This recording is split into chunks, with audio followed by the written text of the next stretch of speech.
Hey there, everybody. Diana Alt here, your host of Work Should Feel Good. And today we're going to talk about kind of an interesting topic to me for this time of year, and that is the difference between rest and avoidance.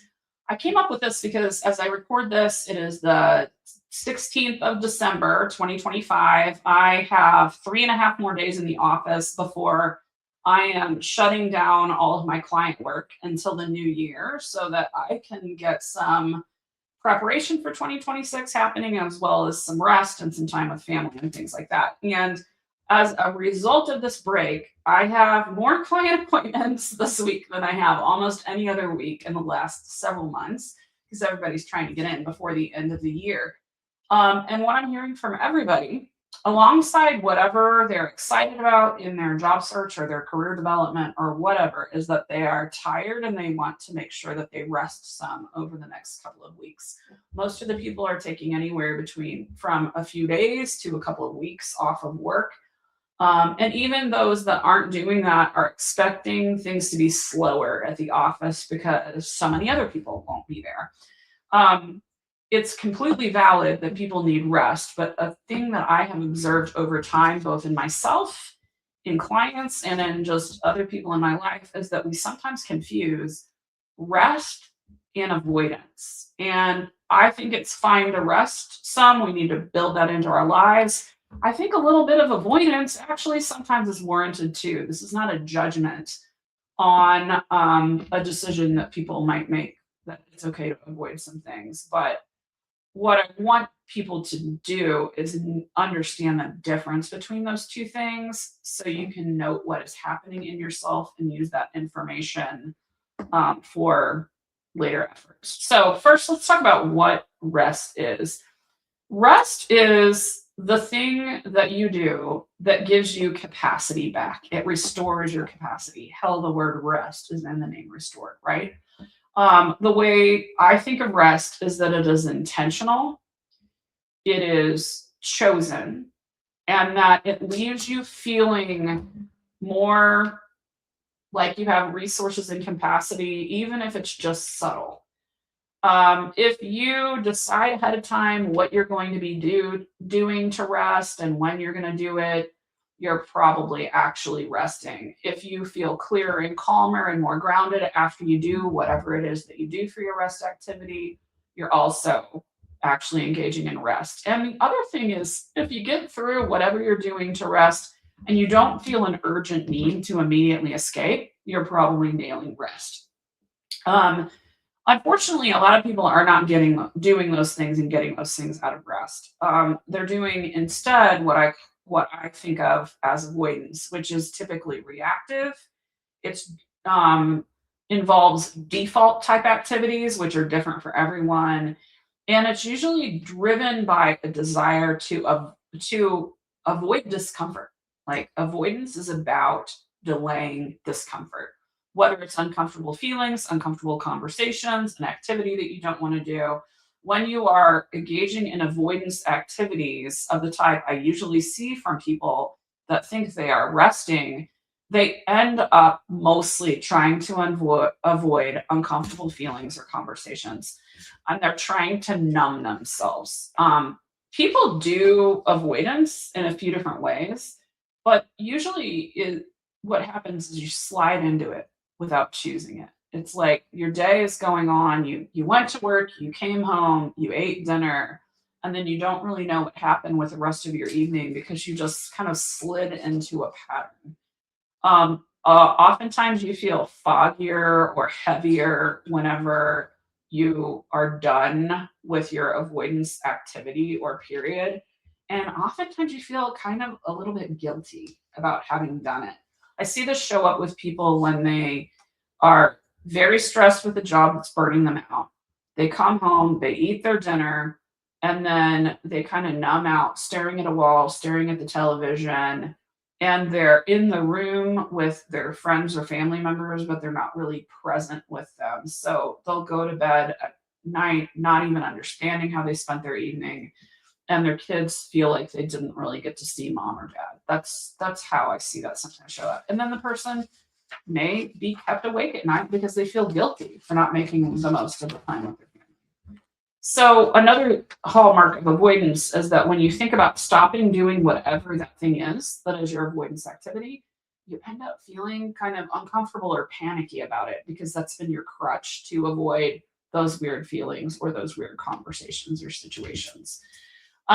So yeah, rest restores, avoidance numbs, and an interesting thing about them is that the same activities that you might use for avoidance could also be used for rest, depending on the energy that you bring to the situation. Here's a quick example of that from my life. I love to read. I learned how to read whenever I was 4 years old. I have put myself to bed by reading a book every single night of my life since I figured out how to work a book. Reading is one of the things that I do for pleasure, but I also sometimes do it to avoid. Um, a big way that I've really noticed this in the last few months is that on Saturday mornings, when I don't necessarily have anything going on, but I know I've got a to-do list of adulting. I've got laundry to do and grocery shopping to do, and I'm a meal prepper, so I cook on the weekend for the whole week. I know those things are on my to-do list. I will sometimes fall into this mindset of avoidance of those things when I'm reading in the morning. I'll read for 30 minutes, and then all of a sudden, when I think about stopping reading, I will get very uncomfortable because I'll think, oh, I wasted this time reading, and now I have to go do all this adulting, and there's so many things to do this weekend, and I feel a little bit weird and uncomfortable. But when I observe that feeling, I can challenge it and say, do I really not have enough time? And most of the time, I'm actually like talking myself into a panicky feeling that I'm not going to have enough time to get my adulting done. Instead of saying, you know what, number one, if I don't get that to do list done, it's probably going to be fine. Like I can function. But number two, I can get it done. And also, if there's any time that I deserve to sit and read a book just for fun, it's now. And the world is not going to end if I sit here and read this book for a little while longer. And once I have that little mini conversation that in my head usually takes like 10 seconds tops, I calm down immediately. Then I often will find myself reading for only like 10 more minutes. And then the next thing I know, I have a feeling like, I feel lighter. And then I'm able to say, oh, this thing that was intended to be an enjoyable activity veered over into the avoidance that I didn't want to engage in, but I was able to rein it back in and turn it into rest. So it's a little story. So one question that occurred to me as I was thinking about this episode is why on earth does this avoidance thing happen so often? This confusion of avoidance happens so often right now at this time of year. There's a couple of reasons for it. Number one is there's this whole comparison thing that we all have going on, especially this time of year. It could be comparison between the real life that you're living as you know it and what you see online with people's highlight reels. It could be comparison to a list of goals that you set for yourself or that your work set for you, so that you can achieve your bonus or your good performance review, and reflecting on how much of that you did or didn't get done. And there's also just general uncertainty that plays in. So 2025 has been a difficult year for a lot of people for economic reasons. They're brought down by the news about the job market or about politics or about any one of a number of other things. And all of it makes them feel, you feel uncertain about what's next. And then the last thing that really, really hits at this time of year that makes people want to numb out, not unreasonably, is family time. So I love my family, and I'm sure you probably love your family too, or whether it's your blood family or your in laws or your chosen family. But when we get together with family, especially family that we do not see or talk to very often, there's a lot of hot topics that get asked about, like your job or your partner or are you going to have a baby this year, or the promotion that you did or didn't get, those types of things, millions of questions that you're not prepared to answer to even your closest friends get asked to you by people that sometimes you don't feel comfortable enough talking with, or even if you do, you don't want to talk about it at the dinner table with 18 other people. And that makes avoidance feel really attractive at this time of year. And it's especially hard for people that are experiencing career difficulties. So if you're in between jobs, especially if you're in between jobs involuntarily due to a layoff, this stuff feels very, very, very livid because a lot of people that are in your life might not understand how difficult it can be to go and find a job when the job market feels weird. So that's why people want to avoid.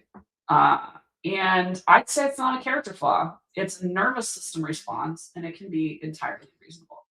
So that's also really important if you have people in your life that are giving you shit for engaging in a little bit of avoidance.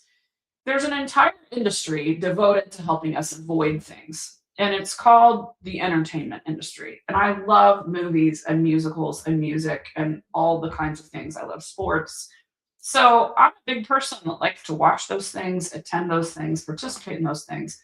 But fundamentally, they're a short term escape from whatever else is going on, and that's fine. The big problem becomes when you are so far engaged in those numbing avoidance activities, especially ones that are default behaviors that do not leave you feeling refreshed. When you do that too much and you don't get any actual rest during what is hopefully a time of year where there is some space to do so, you end up setting yourself up to be worse off at the end of your break than you were at the beginning of your break. So when you're trying to sort out what to do or whether you're engaging in the wrong thing, I'd ask yourself whether what you're doing is helping you return to feeling like yourself or whether it is helping you get away from something. Um, I think this is critically valuable, and I think it's something that y'all ought to be thinking of because this is also the time of year, the tail end of the year and the beginning of the new year is when a lot of people want to figure out what's next for them. Some have urgent needs like figuring out, what job am I going to get in 2026 after a layoff? Some of them are less urgent, like I think I might like to start a business at some point in my life. I don't know what, and it doesn't have to be immediate, and everything in between. But the holidays and the change of the year surface different needs and different interests and different energy patterns than normal work life. And if you can take the opportunity to observe how you are feeling about things in a time that is different than the rest of the year, you might help yourself when you get back into normal mode. The the observation of what restores you versus what drains you is incredibly important. And both of those things are equally useful pieces of information. When I work with clients that are trying to make their work lives better so that their regular life can be better, I ask questions both about what builds them up and makes them feel like themselves and what drains them or aggravates them for that exact reason. Both sides of that coin are important to figuring out what is really going to make you happy in the long run. So that's really it. This week isn't about fixing your life. It isn't about being perfect. It isn't about only resting or doing the fun holiday activities and feeling guilty if you do anything that falls in the avoidance bucket. It's about noticing what is filling you up and what isn't filling you up so that you can take action. Um, and that's it for today. The episode that we're doing in a couple of weeks, I'm going to take a little bit of a different spin on. We're going to talk about how we can try to move forward towards making 2026 the year that you want it to be and yourself becoming the person that you want to be in 2026 without a lot of the cliche new year, new you nonsense. But for today, that's all I got. So I think work should feel good for you. And I think your rest the next week or two should feel good to you as well.